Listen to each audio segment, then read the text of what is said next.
Hello everyone, welcome to Harihar education hub. आज हम engineer mechanics में एक नया टॉपिक लेके आए हैं, मोमेंट ऑफ फोर्स। हमने फोर्स समझ लिया हुआ है, एक्सेलरेशन समझ लिया, वेलोसिटी समझी। अब हम समझेंगे मोमेंट ऑफ फोर्स क्या होता है, कपलिंग क्या होती है, और एक थ्योरम है, उस थ्योरम के बारे में हम समझेंगे। राइट। सो आज के जो कंटेंट हमारे पास रहने वाले हैं वो कंटेंट है moment of force, moment of force, moment of couple and Verigno's theorem। ये तीन चीजें हम आज कवर करेंगे। देखो, मोमेंट ऑफ फोर्स से आप क्या समझते हैं? देखो, हमारे पास आप इस पोर्शन पे देखें, एक हमारे पास लाइट वेट का पर्सन है और एक हैवियर वेट का पर्सन है। दोनों अपना फोर्स लगा रहे हैं। एक 500 फोर्स लगा रहा है, ये 500 फोर्स वाला है, और ये 1000 फोर्स वाला, ठीक है। तो जो 500 फोर्स वाला है वो कंपैरेटिवल कम नीचे की तरफ जाएगा rather than 100 forces, sorry 1000 newton forces. हाँ। सो हमारे पास क्या है कि हम इन दो फोर्सेस के बेस पे अपने मोमेंट को फ्लक्चुएट करेंगे। ऐसे एक जगह से पार्ट फिक्स होगा और ये फ्लक्चुएशन होगा। ये जो मूवमेंट है ये कुछ फोर्स भी है और डिस्टेंस ट्रेवल भी कर रहा है। इसको अच्छे से समझते हैं।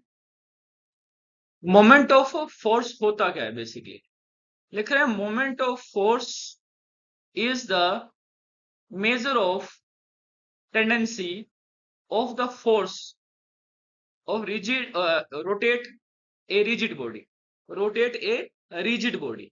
एक रिजिड बॉडी वो बॉडी होती है जो फिक्स बॉडी होती है। Rigid body about a fix axis, एक ही एक्सिस पे वो मूवमेंट करे और डिस्टेंस भी ट्रेवल करे, उसकी कुछ टेंडेंसी होनी चाहिए।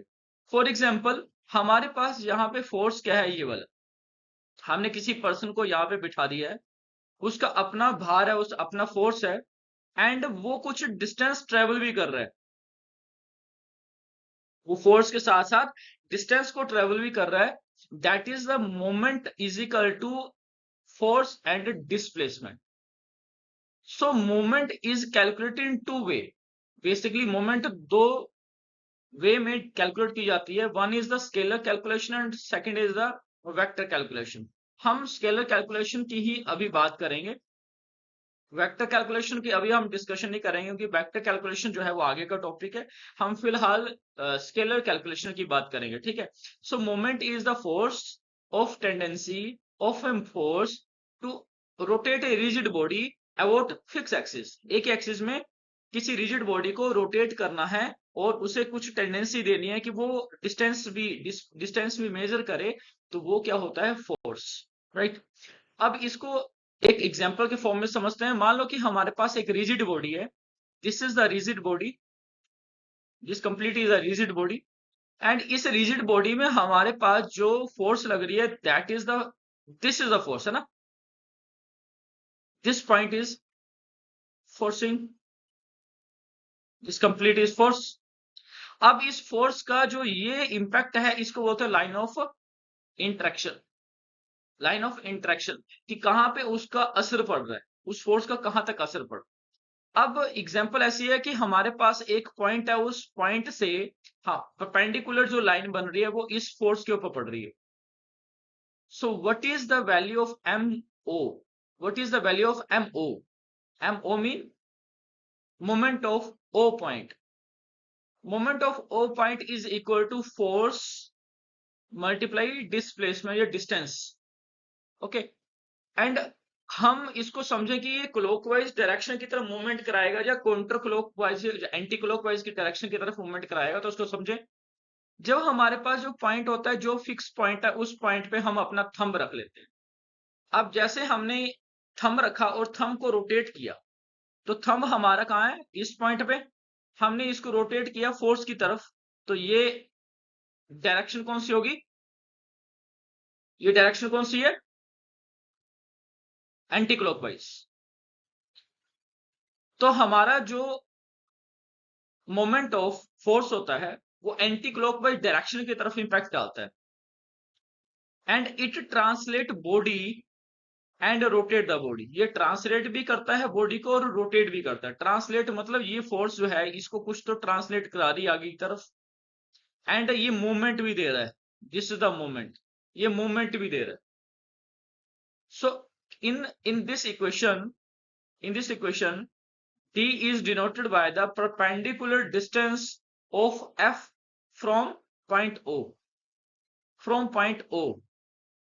f क्या फोर्स, O क्या है point, rigid point, and d is the distance। so d is the perpendicular distance of f from point O। ठीक है, इसमें समझने वाली बात क्या है, सिर्फ इतनी सी है कि मोमेंट ऑफ फोर्स की जब बात होगी तो उसमें बॉडी ट्रांसलेट भी करेगी और बॉडी रोटेट भी होगी, दोनों चीजें होंगी। इतनी सी बात समझने वाली। और इक्वेशन की बात करें तो moment of O point is equal to force multiply distance, right. इसके बाद हम समझते हैं moment of couple. Second topic था हमारा moment of couple. Moment of couple क्या होता है, जब हम टू फोर्सेस आपस में ऑपोजिट डायरेक्शन की तरफ लेके जाते हैं। एक डायरेक्शन नीचे की तरफ लग रही है, मान लो ये डायरेक्शन नीचे की तरफ है और ये डायरेक्शन ऊपर की तरफ, तो दोनों ऑपोजिट डायरेक्शन की तरफ चल रही हैं। ये किसी चीज को रोटेट करवा देंगी। फॉर एग्जाम्पल हमारा स्टेयरिंग में दो फोर्सेस ऑपोजिट लगती हैं इस तरह से, एक ऊपर जा रहा है एक नीचे जा रहा है। तो जब दो फोर्सेस लगते हैं ये प्योरली सिर्फ क्या करा रही है, मूवमेंट, डिस्टेंस नहीं, डिस्प्लेसमेंट नहीं, सिर्फ क्या, movement. So moment of couple only they are applicable for purely movement, moment of force. So इसको रीड कर लेते हैं एक बार। A couple is defined as two parallel forces have the same magnitude but opposite direction and are separated by a perpendicular distance, are separated by perpendicular distance। perpendicular distance मतलब ये perpendicular distance। अब देखो कि हमारे पास एक force लग रही है 75 न्यूटन एंड दूसरी फोर्स है हमारे पास यहाँ पे 45 न्यूटन। हम इसका एग्जांपल ले रहे हैं, ये वाली चीज यहाँ पे ध्यान दो। दोनों फोर्सेस जो है वो सेम है बट इन ऑपोजिट डायरेक्शन है, तो ये क्या करेंगे, इस व्हील को घुमा देंगे, रोटेशन दे देंगे, राइट। अब ये रोटेशन किस साइड पड़ेगी, ऐसे चलेगा, इस डायरेक्शन की तरफ चलेगा। ये डायरेक्शन कौन सी है, क्लॉकवाइज डायरेक्शन, राइट। एग्जांपल से समझते हैं। फिर से हमारे पास एक रिजिड बॉडी है, इस रिजिड बॉडी में हमारे पास दो फोर्सेस लग रही है, ये हमारी रिजिड बॉडी, और इस रिजिड बॉडी में दो फोर्स है, एक फोर्स ये एंड दूसरी फोर्स है इस साइड, है ना, टू फोर्सेस है, सेम है बट ऑपोजिट डायरेक्शन में है। और इनका जो परपेंडिकुलर डिस्टेंस है वो डिस्टेंस हमने टी मान लिया है, and both are the forces F. So what is the M, what is the moment, moment is equal to F multiply the distance. So it is a clockwise direction. देखो ये इस side को आ रहा है और ये ऐसे जा रहा है, तो ये डायरेक्शन जो कौन सी बनेगी, clockwise direction. So clockwise direction moment, तो यहां पे क्लियर हुआ what is the difference between moment of force and moment of couple. Only they are the firstly they are the moment of force is a anti clockwise direction and moment of couple is a clockwise direction moment। Second point is it moment of force, they are applicable for distance and translate and rotation, right। But in moment of couple it purely rotate the body, not translate the body। सिर्फ ये purely rotate करेगा body को, translate नहीं करेगा। Translate और rotation दोनों कौन करता है, moment of force. Moment of couple क्या करता है, only they are applicable, purely applicable for rotating the body, not for the translate the body, right. Okay, इतनी सी बात ध्यान में रखना क्योंकि इसी चीज का यूज पड़ेगा आपको आगे चल के न्यूमेरिकल्स में। थर्ड चीज हमारे पास आती है resolution of a force. Resolution of a force means resolving a force into a force and a couple. For example, हमारे पास एक बॉडी है, उस बॉडी के ऊपर फोर्स लग रही है। फोर्स किस पॉइंट पे है? ए पॉइंट पे। एंड बी पॉइंट पे हमारे पास कोई फोर्स नहीं है। And between the A and be the length is denoted by L, right. मैं चाहता हूं कि ये जो फोर्स है ये यहां पे भी एप्लीकेबल हो, इस पॉइंट पे भी एप्लीकेबल हो, और इसके ऑपोजिट भी एप्लीकेबल हो, और दोनों ऑपोजिट होनी चाहिए। सो मैंने एक एग्जांपल दिया कि एक ये फोर्स है, सेम फोर्स हमने नीचे की तरफ लगाई, both forces are the same, so they both are the negligible. एक दूसरे को काटेंगे, एक दूसरे को क्या कर देंगे? क्रॉस कर देंगे, कंप्लीट कर देंगे, काट देंगे, कट कर देंगे, नेग्लेक्टिंग कर देंगे। सो फिर भी अगर हम इस फोर्सेस के एग्जांपल को लें या इस फोर्स के एग्जांपल, बहुत हद से दोनों में कोई चेंजेबिलिटी नहीं आ रही। बट अगर मैं पहले फोर्स को मूवमेंट करा के बी पॉइंट तक लेके आऊं, ए पॉइंट की फोर्स को बी पॉइंट पे लेके आ गया, जब ये फोर्स बी पॉइंट तक गया, सो बी पॉइंट तक जाते ये क्या करेगा? इंपैक्ट डालेगा बी पॉइंट पे नीचे की तरफ को। तो इस फोर्स के कारण जो मूवमेंट हुई है, वो मूवमेंट कौन सी साइड हुई है? Clockwise direction. कौन सी साइड है? Clockwise direction. So it getting a force as well as the rotation, but in clockwise direction. What is mean? Resolution of a force. Resolution of force means जिस side को force जा रही है उस side की movement होगी। Either वो anti clockwise भी हो सकता है और क्लॉकवाइज भी हो सकता है, साइड वेरी करेगी, right. Last is the Varignon's theorem. Varignon's theorem हमारी होती है कि moment of a force but a point is equal to the sum of the moment of the component of that force about the same point। मतलब हमारे पास एक point है, मान लो ए point, ये पॉइंट है ए पॉइंट, हमारे पास एक पॉइंट हमने मान लिया कि ये फिक्स है। एंड सेकंड पॉइंट पे हम फोर्स अप्लाई कर रहे हैं। तो कहना चाह रहा है ये कि वेरिग्नस थ्योरम कहना चाह रही है ये चीज कि जो आपका फिक्स पॉइंट है उस पे जो फोर्स लग रही है, that is the same force in another side which are the applicable, the forcing. जहां पे फोर्स लग रही है वो सेम फोर्स है जहां पे पॉइंट जो है फिक्स है, उस फिक्स पॉइंट की फोर्स और जहां पे इंपैक्ट पड़ रहा है बोथ आर द सेम। फिर से पढ़ो, moment of force about A point is equal to the sum of the moment of component of that force about the same point। दोनों का पॉइंट फोर्सेस जो है वो सेम। अब हमने क्या इसमें समझना है कि हमारे पास फोर्स तो इंपैक्ट डाल रही है, इस फोर्स के पास हमने एक एंगल बनाया, वो एंगल का जो हम फोर्सेस का इंपैक्ट समझे तो एक इस साइड को पड़ेगा और दूसरा इस साइड को जाएगा। अब समझें इसमें, क्योंकि क्वेश्चंस में आपको साइन कोस नहीं दिया होगा, आपको ये फाइंड आउट करना पड़ता है। तो फाइंड आउट कैसे करते हैं कि कोस कहाँ आता है और साइन कहाँ आता है, ये पता होना चाहिए। देखो, जिस साइड को फोर्स लग रही है और फोर्स के नीचे अगर एंगल आ रहा है, that point is the cos angle, cos theta, है ना।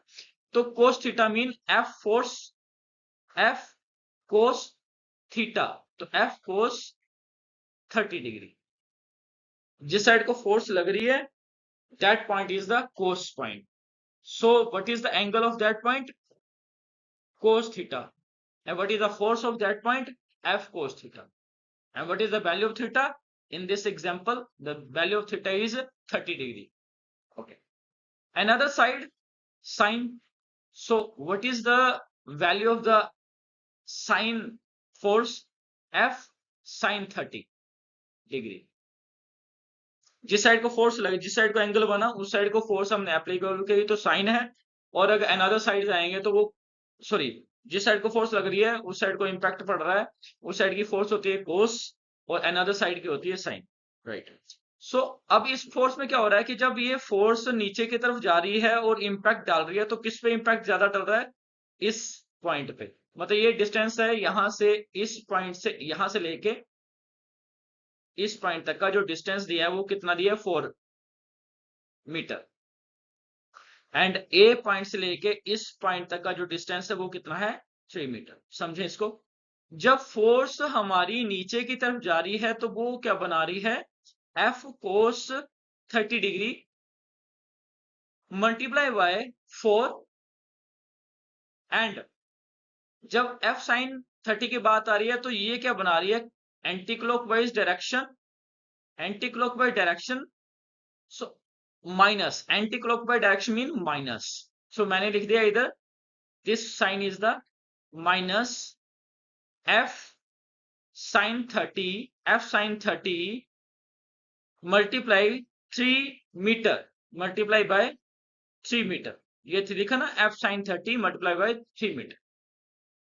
This is the movement of A point. What is the A point? That is the A point, है ना? This point is A. So A point पे जितना force लग रहा है, that force is the same as respect to the this point. Same forces, because this is the total force. And यहाँ पे body हमारी, A point पे body हमारी फिक्स है। सो आपको ये इक्वेशन याद रखनी है, न्यूमेरिकल में हम इसको यूज करेंगे। ओके, सो ये आज के आपके टॉपिक थे। आज जो भी हमने टॉपिक क्लियर किए हैं ये न्यूमेरिकली बेस्ड हैं। नेक्स्ट टॉपिक में हम न्यूमेरिकल सॉल्यूशन करेंगे, सॉल्व करेंगे उसको। तब तक थैंक यू वेरी मच। आपने इस वीडियो को जितना ध्यान से सुना है, मैं चाहता हूं हर एक वीडियो को आप ध्यान से सुने, और ऐसे ही कंटिन्यू आप मेरे लेक्चर देखते रहें जिससे कि आपको बेनिफिट मिले। Okay, thank you very much, thank you.